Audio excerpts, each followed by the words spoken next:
Hello and welcome back to the User Management System series. In today's session, let's add role-based access control to the users. As you can see, we implemented users, roles, permissions, user roles, and we implemented permission assignment. Here, you can assign permissions to the user directly, or you can assign permissions to the role. There is no problem. Here we have available permissions and we have assigned permissions. When I select, for example, Smith, it has different permissions. That is good. Today, let's implement how we can restrict user based on the permissions. That means we want to add restrictions based on the permissions to access application pages or any operation. That is good. Let's close the application. Okay, this is our project structure. We have all forms. Inside that we have home page, login form, and here we have user management package. Inside that we have different packages like permission assignment, role, user role. That is good. We implemented all the packages. There is no problem. Today, let's implement how we can restrict user based on the permissions. Okay, for that, let's first create a session class, and here inside the user management package, we want to create a new package. Right click on that. We want to create a new package, for example, session. Inside that, let's create a new class, Java class, for example, session, and you can use any name, there is no problem. Okay, friends, let's define variables. First, we want to define session variable to store session information. Simple, for example, private, static, session, for example, instance. So after that, we want to define logged user variable. As you can see here, we have package. Inside that, we have user model.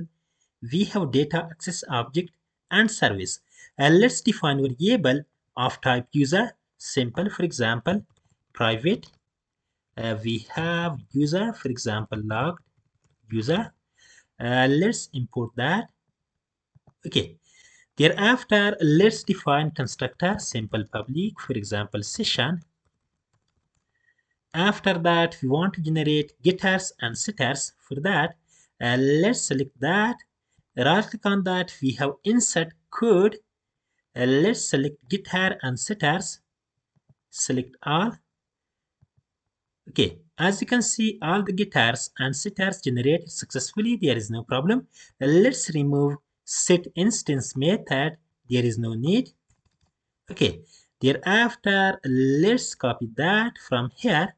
After the constructor, we want to define. Okay, let's add format. Okay, everything is fine. As you can see here, we defined two variables.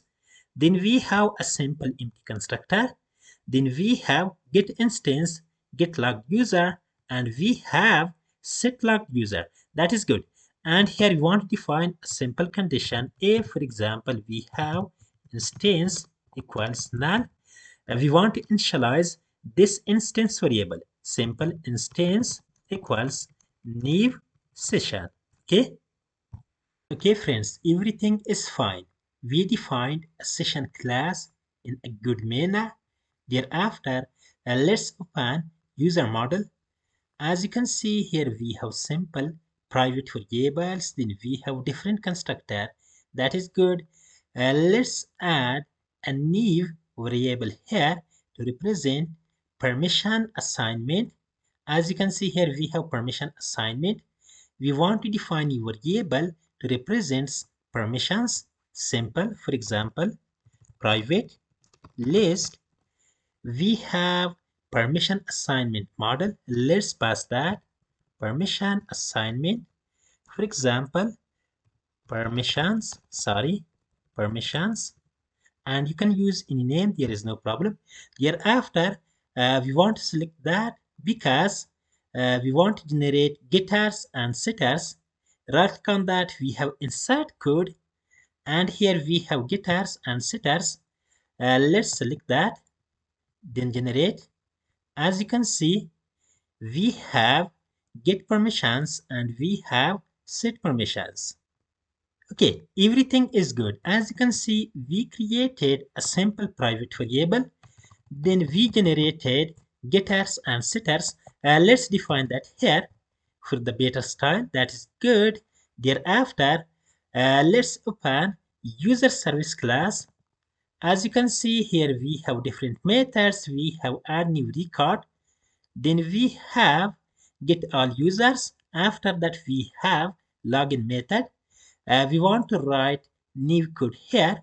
Let's write here simple. As you can see here, we have permission assignment service. Inside that we have, let's find that we have get assigned permission by user. We want to consume that method. Simple. Let's open user service. And here we want to initialize permission assignment service. For example, service equals new permission assignment service.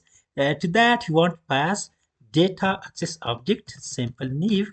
We have permission assignment data access object. Okay, let's break that to see the full code. Okay, there is no problem. So as you can see, thereafter we have user, then we have set permission method. As you can see, we have defined new getters and setters here. Get permissions, we have set permissions. We want to use that simple set permissions, and here we want to use service dot get assigned permissions by user. As you can see, that accept user ID because based on the user we want to get all the permissions. To that, let's pass user dot get user ID. Okay. Okay, friends, as you can see here, we call get assigned permissions method because based on the user, we want to get all the assigned permissions. Okay, after that, we want to store logged in user information in session. Here we define session, there is no problem. We have get instance method, then we have set logged user method, there is no problem. Let's consume that. Simple, we have session, then we have static method which is get instance. After that we have set logged user. Okay, let's call that. Okay, everything is good. As you can see here, we consumed permissions assignment service, and here we called get assigned permissions by user method because based on the user we want to get all the permissions from MySQL database. That is good. And here we stored logged user information in session. Thereafter, let's create a new helper class, and here inside the user management package, we want to create a new package. For example, let's add name, for example, util, and you can use any name, there is no problem. That is finished. Thereafter, we want to create a new class, for example, new Java class. For example, permission util. You can use any name, there is no problem. Okay, friends, we created a simple permission util class. Using that class, we can check whether the specific user has permission or not. Okay, and here you want to define a simple method to check permissions. Simple, for example, public static has permission. Let's add return type boolean has permission, and here you want to pass permission name. Okay, so here first we want to get all the stored permissions from a session. As you can see here, we stored log user information in session. We want to get that. Simple, for example, let's define variable. For example, user equals, we have session, then we have let's import that. Simple import, for example, we have user management. We have user management. We have all forms, then we have user management, Thereafter, we have session package, then we have session class. Okay, let's use that. And here we have get instance, then we have get logged user. Okay, and here we have simple error. Let's import that. Okay, thereafter, let's check that if user equals, for example, null, or we have user dot get permissions, for example, equals null. We want to return false value, simple return false. Okay, if the permissions are not found, we return false value, that is good. After that, if the permissions are found, we want to return that permissions, simple, for example, return, we have user, then we have get permissions method. After that, we want to use, we have stream method, then we have inimatch method, and here you want to pass lambda expression, simple, let's add here, for example, we have permission p, for example, we have p dot get, for example, permission name. Okay, then we have equals method or equals ignore case, we want to use that, and to that we want to pass permission name. Okay, friends, as you can see here, we define a simple class util. Using that class, we are able to check whether a specific user has permission or not. If the user has permission, it returns true value, that is good. If the user does not have permission, it returns false value. You can use this method in the entire application, there is no problem. Let's use that method inside the permission assignment controller. And here we have two buttons. We have assign permission button and we have remove permission button. We want to apply permissions on these buttons. Simple, we have initialize method. Let's write new code here. We have btn assign permission. Then we have set disable method. We want to disable these buttons if there is no permission. Okay, simple. We have util class. As you can see, we have permission util class, simple permission util, okay, util class. Then we have has permission method that accept permission name. Let's add that, for example, we have add new permission, permission in the database. Okay, thereafter, let's copy the same code, okay, for the remove. And here we want to change this into, for example, remove permission. And here we want to change this button to btn. We have remove button. Okay, so everything is fine. Thereafter, let's clean and build the project. We want to run the application to see the result. Let's enter admin. Then we have admin 1, 2, 3. Let's open manage users, and here we have permission assignment. As you can see, these two buttons are enabled because we want to select Smith. The Smith user has add new permission and also has remove permission. Okay, let's check that.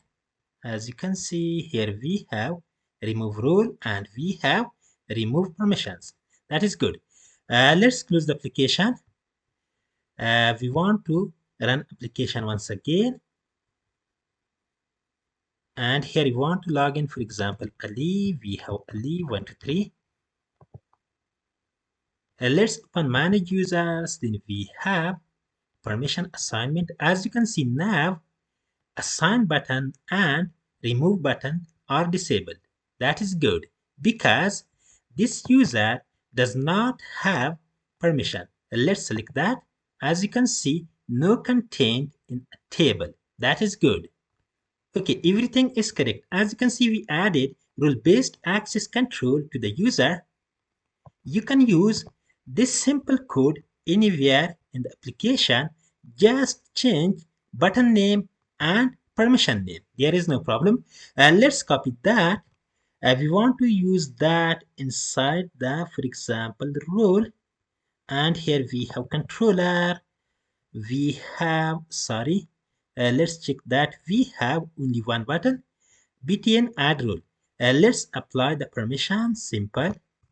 Here, sorry, we want to use btn, for example, role. Let's remove that. And here we want to change that to, for example, add new role. Okay. Thereafter, let's clean and build the project. Let's run the application to see the result. Okay. Let's log in. We have Ali. We have Ali123. That is good. We have user management. Then we have permission assignment. We have rule. As you can see, this button is also disabled. Okay. That is good. Let's close the application. We want to run application once again. And here we want to enter admin. We have admin 123. That is good. Let's open that. As you can see, for this user, this button is enabled. There is no problem. So you can apply the same permissions on each and every button. There is no problem. You can use the same way because here we have simple code. Just copy this simple code here, change button name, and you can change the permission name. There is no problem. If you have any questions, you can write in the comment. Please like, subscribe, and share my videos. That is enough for today. Have a good day. See you in the next one.